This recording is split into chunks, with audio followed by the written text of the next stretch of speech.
تو اس عبادت سے بھی ہمیں ضرور برکات حاصل کرنی چاہیے، اور اللہ تعالیٰ کی بارگاہ سے جو انعامات معتکفین پر نازل ہوتے ہیں ان سے حصہ حاصل کرنے کی کوشش کرنی چاہیے،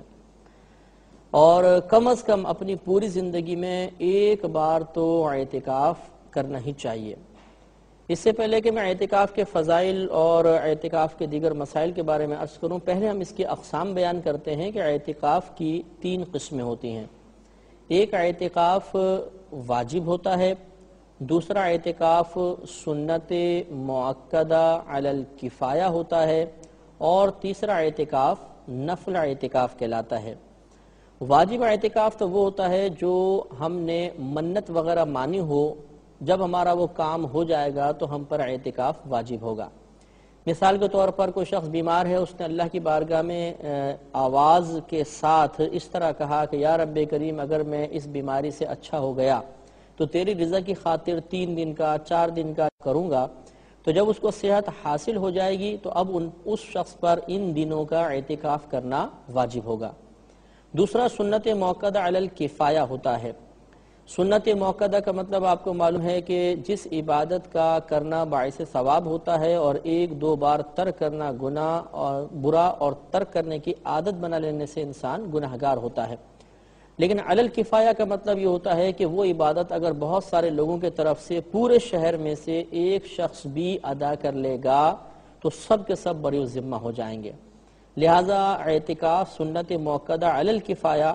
یعنی وہ اعتکاف کے پورے شہر والوں میں سے اگر ایک شخص بھی اعتکاف کر لے گا تو سب کے سب بری ذمہ ہو جائیں گے، اسے سنت موقدہ علی الکفایہ کہتے ہیں، اور یہ ہی رمضان کے آخری 10 دنوں کا اعتکاف ہوتا ہے۔ اور تیسرا ہوتا ہے مستحب یا نفل اعتکاف، اور وہ اعتکاف یہ ہے کہ جب بھی ہمیں موقع ملے ہم مسجد میں جائیں تو فوراً نفل اعتکاف کی نیت کر لیں۔ نیت دل کے پختہ ارادے کو کہتے ہیں، لہذا جب کوئی شخص مسجد میں داخل ہو اور یہ دل میں ارادہ کر لے کہ میں اعتکاف سے ہوں تو اس کا نفلی اعتکاف یا مستحب اعتکاف شروع ہو جائے گا اور اس کو ثواب ملتا رہے گا۔ تو یہ جو واجب اعتکاف ہوتا ہے اور سنت موقدہ علی الکفایہ جو رمضان کا اعتکاف ہے، ان دونوں میں شرط ہوتی ہے کہ روزہ رکھا جائے، بغیر روزے کے یہ اعتکاف ادا نہیں ہوتے،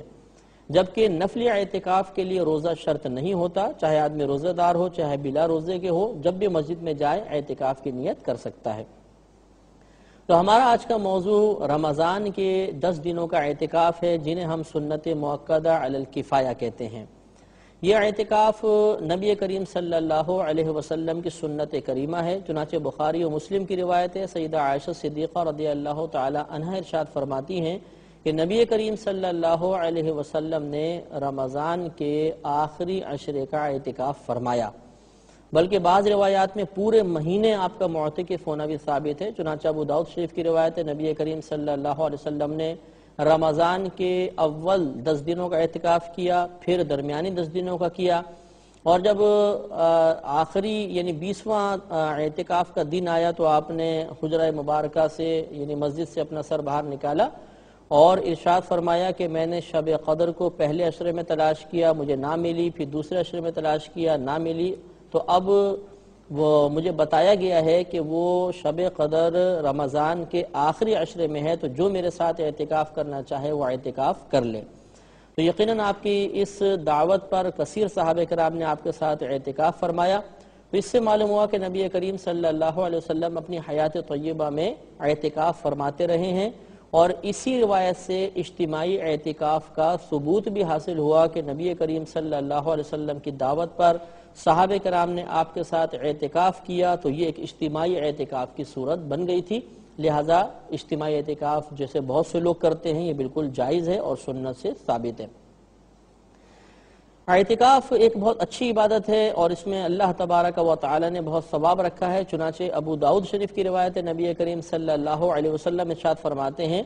کہ جس نے رمضان کے آخری 10 دنوں کا اعتکاف کیا تو اللہ تبارک و تعالی اسے 2 حج اور 2 عمروں کا ثواب عطا فرمائے گا۔ تو اس لیے بہت ہی افضل عبادت ہوئی کہ 2 حج اور 2 عمرے، اور خود صحیح 6 کی ایک روایت سے ثابت ہے، کوئی ایسا بھی نہیں کہ موضوع حدیث ہو، لہٰذا ہمیں اس سے فائدہ اٹھانا چاہیے اور کم از کم زندگی میں ایک بار تو اعتکاف ضرور کرنا چاہیے۔ اب یاد رکھیں کہ اعتکاف کسے کہتے ہیں؟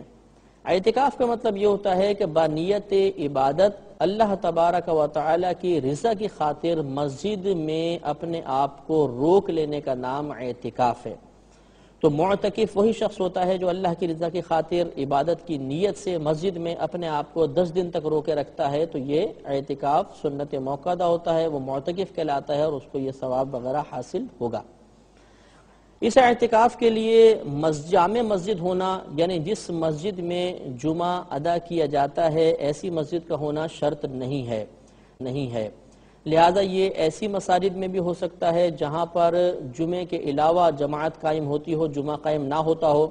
بلکہ فقہاء نے حالات زمانہ کو دیکھ کے ارشاد فرمایا، جسے رد المحتار میں فتاوی شامی جس کو کہتے ہیں، علامہ ابن عابدین رحمۃ اللہ علیہ نے لکھا کہ اب اس میں مزید آسانی یہی ہے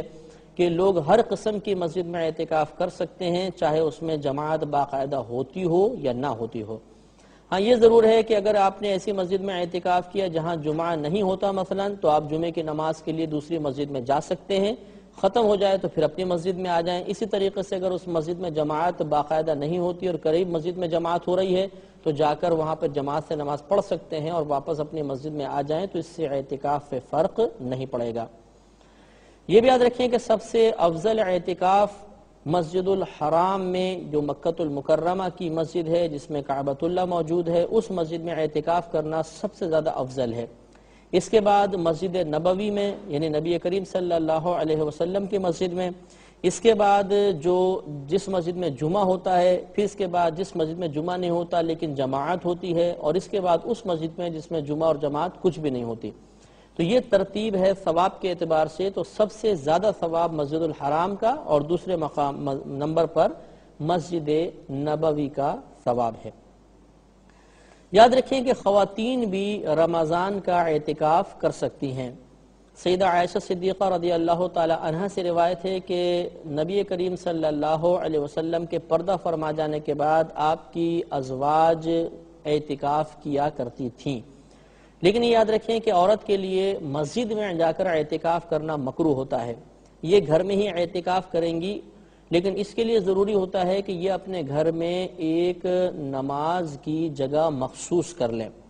یا پہلے ہی جگہ مخصوص ہو تو اس کو کہتے ہیں مسجد بیت، یعنی گھر کی مسجد۔ اس مسجد بیت میں یہ اعتکاف کریں گی، یعنی اس حصہ زمین پر جس کو نماز کے لیے مخصوص کیا اسی میں یہ سوئیں، ادھر ہی مطلب یہ کہ عبادات وغیرہ ادا کریں۔ صرف قضاء حاجت کے لیے گھر کے بقیہ حصے میں جا سکتی ہیں، باقی اسی حصے میں اپنا وقت گزارنے کی کوشش کریں گی۔ بعض ہماری بہنیں سوال کرتی ہیں کہ کیا خواتین کسی ایک گھر میں اجتماعی اعتکاف کر سکتی ہیں یا نہیں؟ تو جیسے کہ ابھی آپ کو بتایا کہ مسجد بیت عورت کے اعتکاف کے لیے ضروری ہے، تو لہذا اگر خواتین، محلے کی خواتین کوئی ایک گھر کا ایک کمرہ مکمل طور پہ نماز کے لیے مخصوص کر دیں تو پورا مسجد بیت بن سکتا ہے اور اس میں اجتماعی اعتکاف ممکن ہے۔ لیکن اس میں چند چیزوں کا دھیان رکھنا ضروری ہے۔ ایک یہ کہ خواتین اپنے گھر سے اس گھر تک آئیں تو درمیان راستہ باعث فتنہ نہ ہو۔ جس گھر میں اعتکاف کرنا چاہتی ہیں اس میں کوئی نامحرم نہیں ہونا چاہیے۔ اس کے علاوہ خواتین اعتکاف کے دوران تمام شرعی قیود کا لحاظ رکھیں۔ فضول باتیں کرنا، غیبت کرنا، چغلی کرنا، یہ مطلب چیزیں اعتکاف کی نورانیت کو زائل کر دیتی ہیں، لہذا ان سے بچنا بہت ہی ضروری ہے۔ تو اگر اجتماعی اعتکاف میں اس قسم کی خرافات شامل ہو جائیں تو پھر وہ جائز نہیں ہوگا۔ ہاں اگر وہ سب مطلب اپنے گھر سے باپردہ طریقے سے آتی ہیں اور جو اعتکاف کے بنیادی مقاصد ہیں انہیں پورا کرتی ہیں تو پھر اس طرح اجتماعی اعتکاف کرنے میں حرج بھی نہیں ہوتا۔ جیسے کہ پہلے میں نے آپ کو عرض کیا کہ سنت موقدہ علی الکفایہ اعتکاف کے لیے روزہ رکھنا شرط ہے، بغیر روزے کے یہ اعتکاف نہیں ہو سکتا۔ لہذا روزہ ہوگا تو اعتکاف ہو سکتا ہے۔ اگر کوئی شخص بیمار ہے اور وہ روزہ کسی وجہ سے نہیں رکھ سکتا تو پھر وہ یہ سنت موقدہ اعتکاف بھی ادا نہیں کر سکتا۔ پھر اگر وہ اعتکاف کرنا چاہتا ہے تو نفل اعتکاف کی نیت سے اس طرح مسجد میں وہ استقامت کر سکتا ہے، ٹھہر سکتا ہے، لیکن سنت موقدہ اعتکاف ادا کرنے کے لیے روزہ رکھنا شرط ہے۔ یہ بھی یاد رکھیں کہ جب انسان معتکف ہوگا تو ایک بات تو اس میں یاد رکھیں کہ معتکف ہونے کے لیے بالغ ہونا شرط نہیں ہوتا۔ نابالغ بھی اعتکاف کر سکتا ہے، لیکن وہ سمجھدار ہونا چاہیے، جو مسجد کے آداب سمجھتا ہو اور مسجد میں نہ دوسروں کے لیے تکلیف کا باعث بنے، نہ خود مطلب کوئی غلط حرکات کرے، یہ ضروری ہے۔ اور وہ باعث تمام چیزوں میں احتیاط کرنی چاہیے۔ اگر ایسا نہیں ہے معاملہ، مثلا وہ باعث فتنہ نہیں ہوتا، دوسروں کو تنگ نہیں کرے گا، مسجد کے آداب سے واقف ہے اور اعتکاف کا مقصود بھی پورا کرے گا، تو پھر اس کا اعتکاف کرنے میں شرعاً کوئی حرج نہیں ہے۔ لہذا خلاصہ کلام یہ کہ معتکف کے لیے بالغ ہونا ضروری نہیں ہوتا، ہاں سمجھدار ہونا ضروری ہے۔ اعتکاف کے لیے پردے لگانا بھی ضروری نہیں ہے۔ بعض لوگ سمجھتے ہیں کہ حجرہ ٹائپ بنائیں گے سفید کپڑوں کا لگا کر تو پھر ہی اس میں اعتکاف ہو سکتا ہے، ورنہ نہیں، تو ایسا نہیں ہوتا۔ یہ یکسوئی کے لیے خالی لگایا جاتا ہے، اور نبی کریم صلی اللہ علیہ وسلم کے زمانے اقدس میں ایسے پردوں کا کوئی رواج نہیں تھا۔ اسی طرح بعض معتکف اپنا منہ چھپا کر باہر نکلتے ہیں، ڈھاٹا سا باندھ لیتے ہیں اور پھر باہر نکلتے ہیں، اور یہ سمجھتے ہیں کہ شاید چہرہ کھلا رہا تو کوئی اعتکاف سے فرق پڑ جائے گا۔ ایسی کوئی بات نہیں ہوتی۔ یہ بالکل جائز ہے کہ آپ چہرہ کھول کر جائیں، چاہے چہرہ ڈھک کر جائیں۔ یوں ہی بعض معتکف حضرات کو دیکھا ہے کہ اعتکاف کی حالت میں بالکل باتیں نہیں کرتے ہیں، جیسے باہر نکلے تو اشارے کریں کہ باتیں کریں گے، یا باتیں ہی نہیں کرتے ہیں، خاموش رہنے کی کوشش کرتے ہیں۔ تو یہ کوئی خاموش رہنا عبادت نہیں ہے، بلکہ اچھی بات کرنے میں حرج نہیں، اور بری بات تو ہر جگہ ہی ممنوع ہوتی ہے۔ اب اعتکاف کا وقت یاد رکھیے، جب آپ نے 20واں روزہ رکھا، دن پورا ہوا، تو غروب آفتاب سے پہلے پہلے ہمیں مسجد میں داخل ہونا ہے۔ تو 20ویں روزے کو غروب آفتاب سے پہلے پہلے ہمیں داخل ہونا ہے۔ اگر کوئی غروب آفتاب کے بعد داخل ہوگا تو اس کا یہ اعتکاف نہیں ہوگا۔ 20ویں روزے کو غروب آفتاب سے پہلے داخل ہوں گے، اور پھر اگر 29 روزے ہیں تو 29ویں کے غروب آفتاب کے بعد ہم فارغ ہوں گے، اور اگر 30 روزے ہیں تو 30ویں روزے میں پورے غروب آفتاب کے بعد ہم وہاں سے فارغ ہو جائیں گے۔ تو 10 دن کا کبھی اعتکاف ہوتا ہے، کبھی 9 دن کا اعتکاف ہوتا ہے۔ بہرحال اس کا ابتدائی وقت 20ویں روزے کے غروب آفتاب سے پہلے پہلے ہے، یعنی مسجد میں آ جائیں، غروب آفتاب ہوتے ہی اس کا وقت شروع ہو جائے گا، اور پھر یہ آخر تک چلتا رہے گا۔ 29ویں کے غروب آفتاب یا 30ویں دن کا جو غروب آفتاب ہے اس میں یہ اعتکاف ختم ہو جائے گا۔ یہ اعتکاف چونکہ اللہ تبارک و تعالی کی رضا کے لیے ہی ہونا چاہیے، لہذا قطعاً اعتکاف کے اختتام پر خاص طور پر بہت سے لوگوں کی تمنا ہوتی ہے کہ ہمارے گلے میں پھولوں کا ہار ڈالا جائے، مبارکباد دی جائے، ہمیں پیسے دیے جائیں، تو اس قسم کے کوئی فاسد خیالات نہیں ہونے چاہیے۔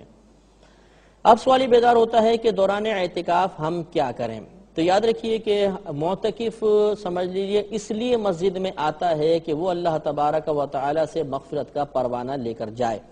لہذا معتکف حضرات کو چاہیے کہ وہاں پر سونے کی کثرت کرنے سے بہتر یہ ہے کہ اپنے اوقات کو تقسیم کر لیں، مختلف عبادات کے لیے ڈیوائیڈ کر لیں، اس طریقے سے کہ مثال کے طور پہ اس سے اتنے وقت میں قرآن عظیم کی تلاوت کروں گا، اس میں نوافل پڑھوں گا، اس میں اپنی سابقہ زندگی کی قضا نماز ادا کروں گا، اتنے وقت میں مطالعہ کروں گا، اتنے وقت میں درس کروں گا یا درس سنوں گا۔ تو یہ چیزیں اپنے آپ ٹائم کچھ اپنے اس طرح تقسیم کر لیں گے تو انشاءاللہ کوئی وقت ضائع نہیں ہوگا، اور اعتکاف کی برکات سے مکمل طور پہ فائدہ حاصل ہوتا رہے گا۔